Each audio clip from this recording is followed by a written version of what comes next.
नमस्कार। चलतु आज बिना बटा मसला दे स्पेशल राजमा बनैबा। चलतु एबे राजमा पाई मसला सजाड़िबा।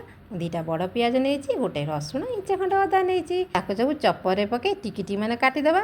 आपन चाहिले भी कद्दूकस करेंगे। टमाटर को भी सेमती कद्दूकस कर रखिदबा। राजमा को 7-8 घंटा को तिंतई देती भल भाव में धोई रखिदबा। कड़े तेल नवा तेल जमी ताती गोटा मसला मुझे 2टा तेजपत्र 2टा गुजुराती गोटे अलैच अध चामच साइजरा पकई पकईकी फुटेबा। फुटीगला कद्दूकस पियाज रसुण अदा को से पकई भाजवा।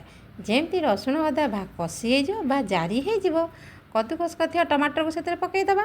टमाटर जल्दी सीझापी ये गुंड मसला पकईदबा। स्वाद अनुसार लुण अध चामच खंड हलदी चामुचे धनिया गुंड चामुचे किचन किंग मसला अध चामच के नाल मिर्च आपन यदि राग अधिका खाते आउ अधिका पकईबे। पकई गोड़े भल कि कषिबे जमी मसला तेल बाहर जा मसला कषि हो मसला जमी कषि हो धुआई राजमा को से पकईदबा।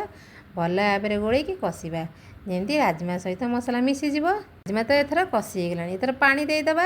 आप अल्प पानी देवे राजमार अल्प पानी दे खाया बढ़िया लगे। भल भाव में घोड़ईदबा। प्रेसर कुकर पूरी 7-8टा खंडे सुटी देदेबा। देखो एबे तो राजमा सीझीगला। कस्तूरी मेथी अध चामच गरम मसला पकई गोड़ईदबा।